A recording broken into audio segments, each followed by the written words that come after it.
அருமையான கர்த்தருடைய பிள்ளைகளே, ஆண்டவர் இயேசுவின் நாமத்தில் வாழ்த்துக்களை தெரிவிக்கிறோம். இன்றைக்கு ஒரு அற்புதமான தேவனுடைய வசனத்தை நான் வாசிக்கிறேன். 1 யோவான் 5ஆம் அதிகாரம் 15வது வசனம். நாம் எதை கேட்டாலும் அவர் நமக்கு செவி கொடுக்கிறார் என்று நாம் அறிந்திருந்தோமானால் அவரிடத்தில் நாம் கேட்டவைகளை பெற்றுக்கொண்டோம் என்றும் அறிந்திருக்கிறோம். நம்ம எதை கேட்டாலும் அவர் நமக்கு செவி கொடுக்கிறார். நம்ம எப்படி கேட்க போறோம்?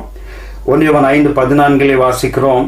நாம் எதையாகிலும் அவருடைய சித்தத்தின்படி கேட்டால் அவர் நமக்கு செவி கொடுக்கிறார் என்பது அவரை பற்றி கொண்டிருக்கிற தைரியம். நாம் அவருடைய சித்தத்தின்படி கேட்க போகிறோம். இந்த காலை நேரத்திலே ஆண்டவர் நமக்கு செவி கொடுத்து மிகப்பெரிய அற்புதத்தை செய்ய போகிறார். அருமையான கர்த்தருடைய பிள்ளைகளே, இந்த நாள் உங்களுக்கு ஒரு ஆசீர்வாதமான நாளாய் தேவன் மாற்றி தரப்போகிறார். காலையிலிருந்து சாயந்தரம் வரைக்கும் பாகால் தீர்க்கதரிசிகள் பாகாலே எங்களுக்கு உத்தரவு கொடும், அவர்கள் தங்கள் சரீரத்தை காயப்படுத்தி ரத்தம் வடிகிற அளவிற்கு அவர்கள் காயப்படுத்தி கெஞ்சுகிறார்கள், கதறுகிறார்கள். ஒரு பதிலும் வரவில்லை. ஏலியா ஜெபிக்கிறார். கர்த்தர் செவி கொடுத்து வானத்திலிருந்து அக்னியை இறங்க பண்ணினார். அல்லேலூயா! அவர்தான் நம்முடைய ஆண்டவர். அவர் ஜெபத்தை கேட்கிற ஆண்டவர். சங்கீதம் 65:2 வாசிக்கிறோம். என் நாமத்தினாலே எவைகளை கேட்பீர்களோ குமாரனில் பிதா மகிமைப்படும்படி நான் அதை செய்வேன் என்று ஆண்டவர் சொல்லியிருக்கிறார். கேளுங்கள், உங்களுக்கு தரப்படும். கேட்கிற எவனும் பெற்றுக்கொள்கிறான் என்று ஆண்டவர் சொல்லியிருக்கிறார்.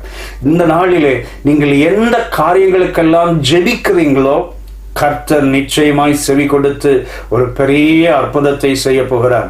ஆனால் நமக்குள்ளே ஒரு விசுவாசம் என்னவென்றால், நாம் எதை கேட்டாலும் அவர் எனக்கு செவி கொடுக்கிறார், என்னுடைய ஜெபத்தை கேட்கிறார் என்று நாம் முழு நிச்சயமாய் அறிந்து விசுவாசித்தால் நிச்சயம் பெரிய அற்புதத்தை நாம் காண முடியும். அருமையான கர்த்தருடைய பிள்ளைகளே, ஏன் ஜெபத்தை எல்லாம் கேட்பாரா? எத்தனை நாட்கள் ஜெபம் பண்ணிட்டே இருக்கிறேனே, இவ்வளவு நாள் காத்திருக்கிறேன், எனக்கு ஒரு பதில் வரவே இல்லையே அப்படின்னு சோர்ந்து போறீங்களா? நிச்சயமா கர்த்தர் ஒரு பெரிய பதிலை, ஒரு பெரிய அற்புதத்தை ஏற்ற காலத்திலே செய்ய போகிறார். அவர் ஒரு காலம் தம்முடைய பிள்ளைகளின் ஜெபத்தை தள்ளாத தேவன். கடலுக்கு அடியிலே மீன் வயிற்றிலிருந்து யோனா ஜெபிக்கிறார். இன்னைக்கு நம்ம அதை வாசிக்கிற அளவிற்கு கர்த்தர் எழுதி வைத்திருக்கிறார். யோனாவையும் கர்த்தர் காப்பாற்றினார். கர்த்தருடைய பிள்ளைகளே, இன்னைக்கு ஒரு விசுவாசத்தோடு ஆண்டவருடைய சமூகத்திலே சேருவோம். என்னுடைய ஜெபத்தை எந்த இடத்தில் இருந்தாலும், நான் எத்தனையோ சாட்சிகளை கேள்விப்பட்டிருக்கிறேன். ஆண்டவரை அறியாத பிள்ளைகள், மருத்துவர்கள் கைவிட்டு கண்ணீரோடு வேதனையோடு எல்லாம் தனிமைப்படுத்தப்பட்ட சூழ்நிலையிலே அவர்கள் ஒரு வார்த்தை, கிறிஸ்தவர்கள் வழிபடுகிற இயேசுவே, நீர் உண்மையான தெய்வமாயிருந்தால் எனக்கு உதவி செய்யும், இக்கட்டான சூழ்நிலையில் இருக்கிறோம் என்று சொல்லி சிலர் ஜெபித்து அந்த இடத்தில் ஆண்டவர் இயேசு அற்புதம் செய்து அவர்கள் சொன்ன சாட்சியை நான் கேட்டிருக்கிறேன். நீங்களும் கூட கேட்டிருக்கலாம். தெய்வ பிள்ளைகளே, ஜெபத்தை கேட்கிற ஆண்டவர் நம்முடைய ஆண்டவர், பதில் கொடுக்கிற ஆண்டவர் நம்முடைய ஆண்டவர்.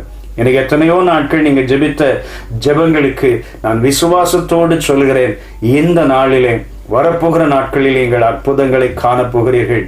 ஏனென்றால் நாம் எதை கேட்டாலும் அவர் நமக்கு செவி கொடுக்கிறார். இன்னைக்கு காலையில் எந்திரிச்ச உடனே நீங்க ஜெபிக்கிற ஜெபத்தை கர்த்தர் கேட்டு அற்புதம் செய்ய போகிறார், செவி கொடுக்க போகிறார், அற்புதங்களால் நிரப்ப போகிறார், உங்கள் குடும்பத்தை தழைக்க செய்ய போகிறார், நீங்கள் இழந்தவைகளை திரும்ப கொடுக்க போகிறார், உங்கள் திருமண வாழ்க்கையை திரும்ப கட்டி எழுப்ப போகிறார், நீங்கள் இழந்த தொழிலை திரும்ப தரப்போகிறார். அவர் செவி கொடுக்கிற தேவன். சோர்ந்து போகாதிருங்கள், தைரியமாயிருங்கள், ஆண்டவருடைய சமூகத்தை சேருங்கள். நிச்சயமாய் இந்த நாளிலே ஒரு இயற்கைக்கு அப்பாற்பட்ட பதில் உண்டு. தேவ பிள்ளைகளே, தைரியமாய் இந்த கர்த்தருடைய சமூகம் சேருவோம். அவர் அற்புதங்களின் தேவன். இந்த காலை நேரத்திலே ஒன்று சேர்ந்து ஜெபிக்கலாமா? நம்முடைய ஜெபத்தை கேட்டு பெரிய அற்புதத்தை ஆண்டவர் செய்வார். ஜெபிக்கலாமா? அருமை பிதாவே, இயேசுவின் வல்லமையுள்ள நாமத்தினாலே அருமையான நம்முடைய பிள்ளைகளோடு சேர்ந்து ஜெபிக்கிறோம். இன்றைக்கு ஒரு பெரிய அற்புதம் நம்முடைய பிள்ளைகளுக்கு நடக்கட்டும். தேவைகள் சந்திக்கப்படட்டும். நீர் எங்கள் ஜெபத்தை கேட்டு செவி கொடுத்து பெரிய அற்புதத்தை செய்ய போகிறதை நாங்கள் விசுவாசிக்கிறோம்.